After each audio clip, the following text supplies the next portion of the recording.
Welcome back. I'm sitting outside. I have a fire going because I just cooked myself some burgers over a fire.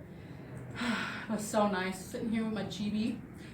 Read some AITAs while I'm sitting here, shall we? Got it pulled up. The first one is ready to go. AITA for not wanting to pay my parents for the car that they bought me. First initial thoughts is, unless that was made clear beforehand, no. But let's read. I, female 18, had a car that used to be my mom's since I was 16. It was a 2010 and became no longer safe to drive. Something was wrong with the axle. I don't know. The car was worth less than the amount that it would have been to fix it. My parents graciously bought me a new car that I'm very thankful for. They were set on this one used car that was the cheaper option, and I was okay with that. While they were at the dealer to test drive, they saw a new one that we all really liked that was about $4,000 more than we were planning on spending. When we got home, I told them I was okay with either, and I'm not going to be picky since they're the one buying it. They should just do what they think is right. The next week, I was told I was getting the cheaper option, but they came home with the new car. I was very happy and thankful that I had a new car and all, since I had to drive an hour every day to work and I was Ubering for the time being. They then told me that they bought the car in cash, and since they got me the new car, I should pay them $500 by the end of summer for it. Excuse me? You can see what my thoughts are already, but we'll keep reading. That's a bit under what I make in a week, but I only work during the summer and a few weeks in the winter since I'm a sophomore in college. The car is under my mom's name, not mine. I'm not sure when it will be transferred to mine, but I'm assuming when I'm done with college. You gotta pay for a car that's not even yours? Hold on. I've always paid for my own gas, but they pay for my insurance. If they had told me that the new car would cost me $500 beforehand, I would have made sure they went with the cheaper option. I genuinely would have been fine with any car if it meant I didn't have to pay, and they knew that. I also go to school 8 hours away, and as of now, there's no point in me having a car on campus, so I leave it at home. They also just don't want me to bring it to school, even if I wanted to, since it would be a burden on my dad. I feel it is unfair for me to pay for a car when I can really only use it 5 months out of the year. I wouldn't mind paying for it when I'm able to bring it to school, since I will be the primary user. My dad also uses a car sometimes when I'm at school, since he doesn't want to put miles on his. This is getting so ridiculous. I tried to give it hold on, don't form an opinion until it's done. I'm aware that I'm very fortunate for getting a car at all, but am I the asshole for refusing to pay for the car? Okay, we were pretty much done. No, absolutely not. Unless that was clearly stated beforehand, no. And especially given the circumstances that are specific to this, it's it's not even your car, for one. It is not your car. Your mama can up and take those keys any second. That is not your car.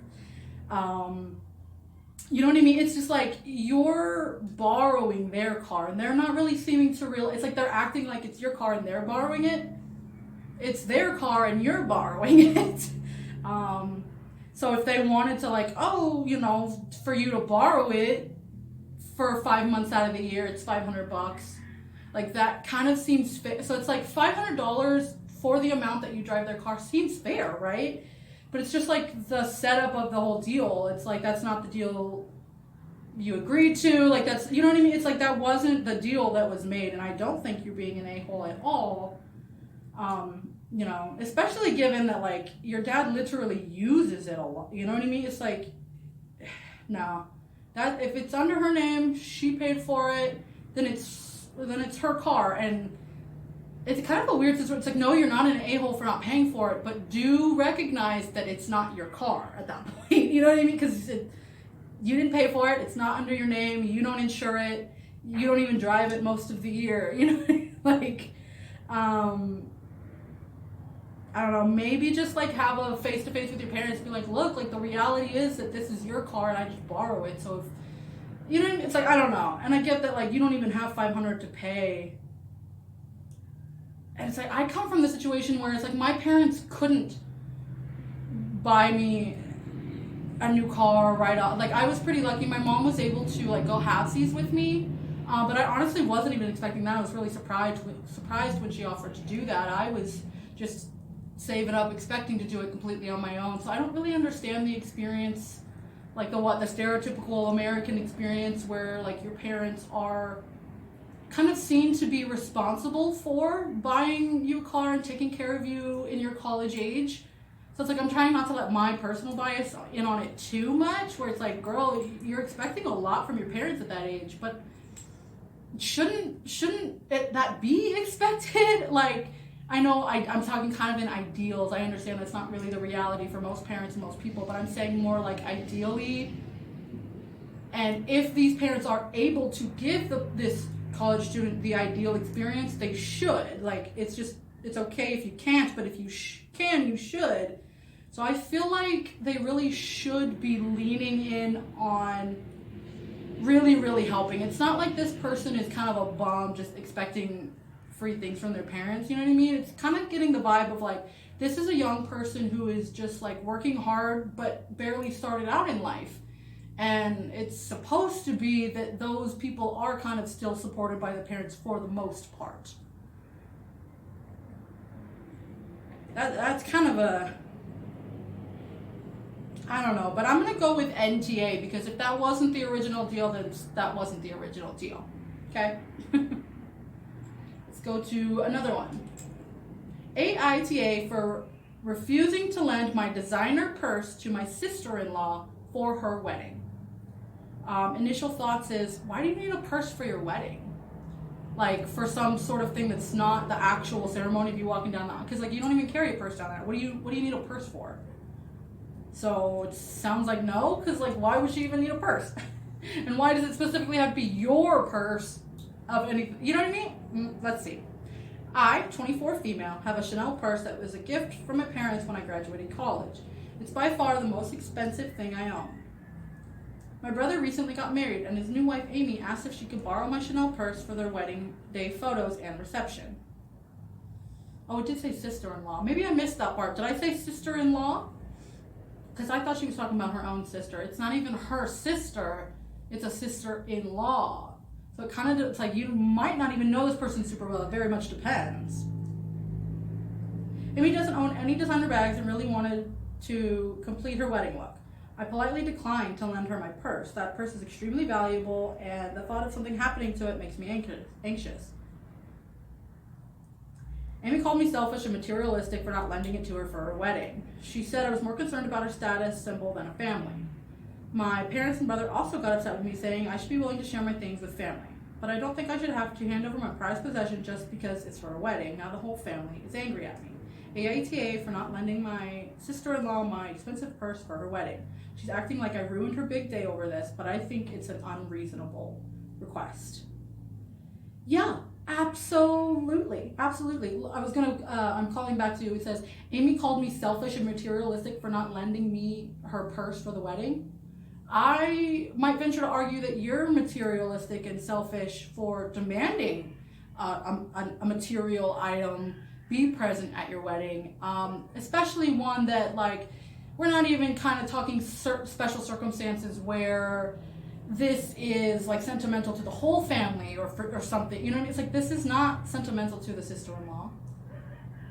It's just a random material item to lend to the aesthetics. Like, as she said, like, she just wanted to complete her wedding day look. No, you are not being the a-hole. That is your item, and no one has the right to demand use of it from you. It's, you know, especially given that, like, this is something that, again, is special to you and not to her.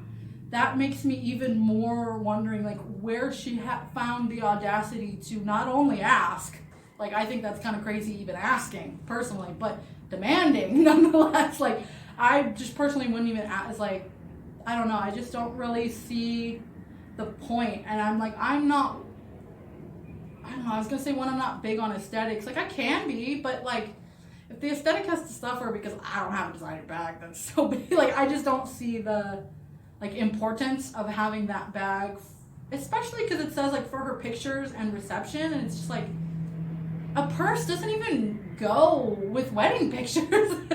Obviously, that's just my personal opinion, but it's just like, what is this fight even about? Like, that was such a off the wall, just like unreasonable was her word, unreasonable request. But it's like, not only was it unreasonable, it was just like so weird and uncalled for. You know what I mean? It's just like, why? Scroll down and I have quite the feeling. Amy called me selfish and materialistic. Quote, Amy doesn't own any designer bags and really wanted to complete her own wedding look. You are allegedly selfish and materialistic because you have a Chanel bag and appreciate the value of it, both sentimentally and financially, and don't wish to risk it being damaged or lost. She doesn't have any desirable handbags, wants to use yours to complete her wedding look, apparently to appear more posh and wealthy than she is. Exactly. It's like, it's not even about like, oh, this purse is also sentimental to her. It's just about like, oh, I just want to look fancy in my Instagram pics. You know what I mean? Like, that's the whole vibe I was getting. And this person, this commenter, kind of like backed that up. You know what I mean? The irony of the bride calling you materialistic when she's trying to take one of your items for her shoot, right? It's like, people are pretty much saying similar to what my first thoughts were how dare you call someone materialistic when you're demanding a material item from them for your use? That's crazy. All right, let me take a quick little swig here while this is loading.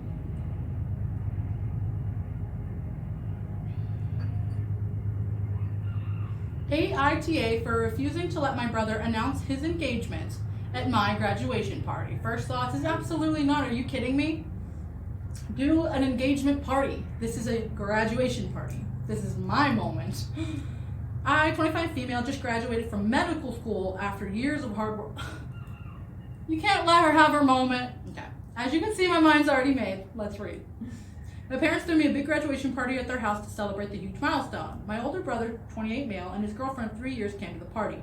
During the party, Matt pulled me aside and asked if he could use the opportunity to announce his engagement to his girlfriend in front of the whole family. I felt bad, but I told Matt, I'm sorry, but I have to say no. This is my graduation party to celebrate, the culmination of years of work, and I don't want the focus shifted. That's in quote. So if that's quote what she said to him, bravo, girl. That's really, really straightforward and setting boundaries and but in a very polite way.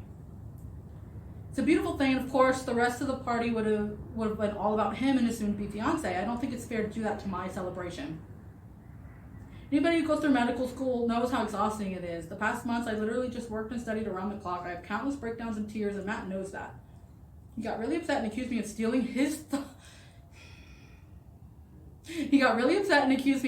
his thunder over jealousy. I held firm that this was my day and it would be tacky for Matt to ruin it and turn it into his engagement party. I'm really happy for them, but I'm super happy for him too. And he ended up storming out with his girlfriend. I'm trying to see his perspective. I guess he had such a strong reaction because it's very important to him and he's not fully himself. It's a big step. I get it. I'm not sure. I don't think I was unreasonable to want to keep the spotlight on my accomplishment for just this one day without Matt hijacking it for his news. But my brother says I'm just bitter and controlling. Am I the a-hole here? Big, hard NTA. That's your day, that's your moment, that's your party for your accomplishment, and it should stay that way. If he wants to announce his engagement to the family, he can absolutely have a get-together and announce it in front of the whole family. It doesn't have to be on the one moment, the one day, the one party that's supposed to be about you.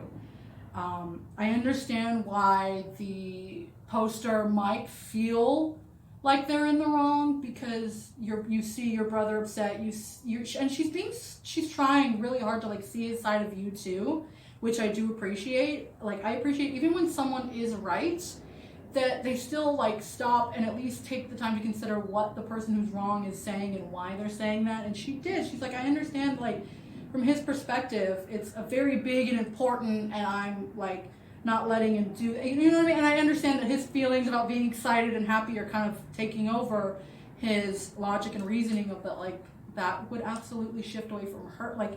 Just because you're excited about your thing doesn't mean that that should overshadow her being excited about her thing. You know what I mean? I'm trying to look for. Didn't he said something? Oh yeah, he got really upset and accused me of stealing his thunder. Again, the amygdala always projects when you're doing something and you are not admitting to yourself that you're doing that thing. You project it onto the other person, right? So it's like he's trying to take this thunder, and because his feelings are upset about it, he's projecting. Oh, now she's trying to take my thunder. No, sir. If you calm down and let your prefrontal take over, you very much realize that you are just projecting what you're doing to her onto her. You know what I mean? And that's so incredibly frustrating for like the receiver of that, because the person who's doing something to you is literally accusing you of doing that thing to them, and it's so frustrating. So I really give her a lot of credit for staying calm and rational, staying polite, staying like considerate of his thoughts and why he is the way, you know what I mean? She could have just been like, what an a-hole, he stormed up, you know what I mean? But she's literally like concerned about his feelings enough that she's like, am I an a-hole? And no, I would say absolutely not. That's your moment and you're absolutely entitled to it, even if other people are upset about it or whatever. AITA for how I responded to my sister's HIV diagnosis. Again, I'll give the initial thoughts just off the title. Probably. That person was probably coming to you for support and you maybe didn't get it. Let's see. Long and short of it is, my sister recently got diagnosed with HIV. As far as I'm aware, this is from a hookup that she no longer has access to and was from a consensual encounter. She came to me on Sunday, cried about the results, and while I responded with sympathy, my reaction wasn't severe. I asked if she still had valid insurance, and she said no. So I said she'd be fine.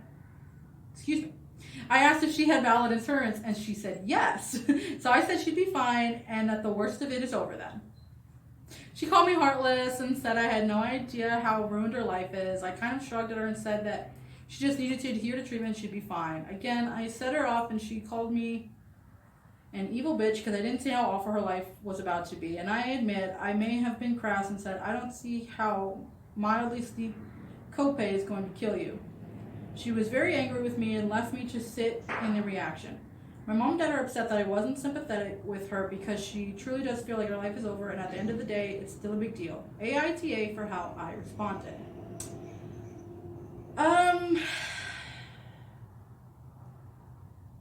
Yikes. I'm pausing because I'm really, really torn. I'm honestly gonna go with, are you an a-hole? It's like a-hole seems a little dramatic. Like, I don't know if I can call this poster an a-hole, right? It's just the fact that, like, sometimes when someone is really, like, deeply emotional and everything is over and they're in that, like, doom state of, like, hopelessness kind of thing, really the only thing that person is going to be looking for is validation of those feelings. They want you to agree with their complaint. You know what I mean?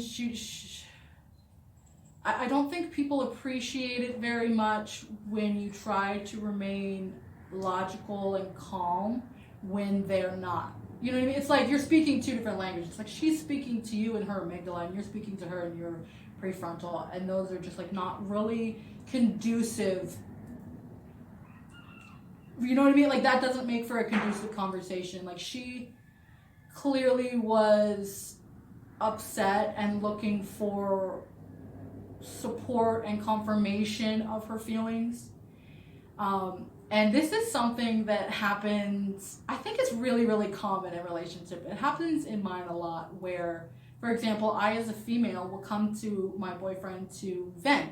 My entire purpose, the only thing I want to do is vent. I want validation in my feelings. I want him to go, what a bitch, blah, blah, blah, right? And agree with me.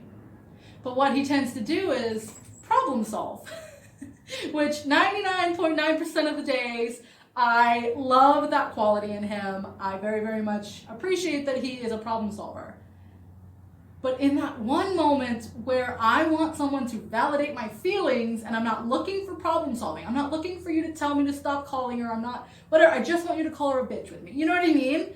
And so I kind of feel like that's what's happening here, where it's just like, you're not really understanding what they're looking for right now. Sometimes trying to be positive and helpful is really just annoying when the person is just simply not in a mental space to receive any sort of positivity about it. And I do think that us as like loved ones of people, it's important for us to keep a balance for ourselves and for our loved ones. You know what I mean? It's like, it's important that when people come to you, you can kind of read the room and understand what they need from you right then. You know what I mean?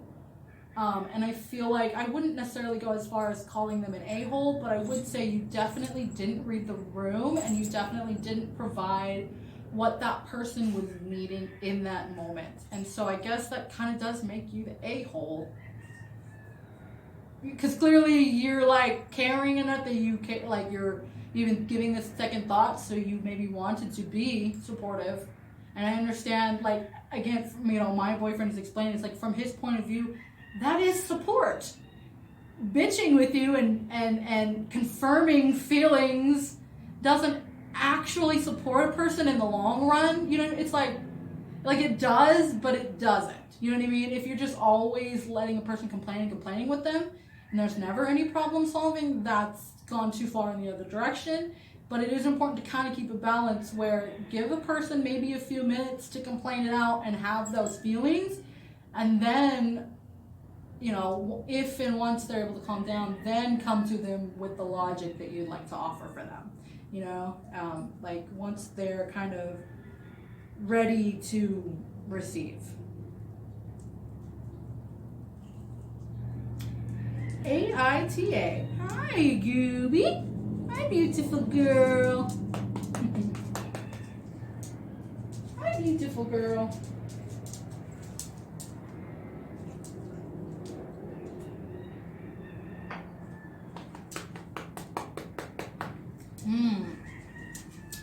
This is an interesting question here. AITA for not wanting to relocate with my partner. That's a hard question. And it's my first, Chibi, keep your hairs to yourself. My first initial thoughts is like, probably not. See, the question is not wanting to. How you reacted may very well make you an a-hole. But not wanting to relocate does not make you an a-hole. Like, simply not wanting to doesn't make you. But if you're unwilling, comfort completely, or what, it's like, then you might be. So let's read. For 15 years, I, 55, female, have been in a relationship with my partner, 55, female, where I've been the primary breadwinner with a $220K base salary. A few years ago, her elderly parents fell ill, prompting her to split her time between VA and PA, spending about 10 days away and returning for 5. I grew resentful, remembering Jill's reluctance to let my sick mother move into our home, threatening to leave me if I did. When my mother passed from COVID in 2021, Jill's lack of support was evident. I remember returning home from the funeral with my mom's ashes and her getting angry about my car blocking her in the driveway. She threw her keys at me in frustration, then finally drove away, leaving me alone in the driveway with my mom's ashes under my arm. My resentment intensified as she uprooted herself to care for an abusive family, motivated by the promise of inheriting their lake house. She asked if I would retire there, and I agreed. However, her father's recent passing has left the house in her hands, and she wants me to sell the PA house and move there now. Here's the problem. I've grown accustomed to living alone these past couple of years. Our combative relationship has made me appreciative of the absence of daily conflicts and the freedom to make decisions without seeking permission. Visiting the VA house in a rural setting left me unimpressed despite its lovely waterfront location. The house and surrounding property is in disarray, requiring significant work. After expressing my reservation, she reminded me of my commitment and gave me until the end of January to move or face breaking up. Her argument focused on the fact that the VA house is mortgage-free while I still have $180K left on our PA house. However, the VA property demands extensive work due to her parents' boarding, with 4 sheds full of items she plans to sort through and sell as retirement projects. I'm kind of getting smoked out here.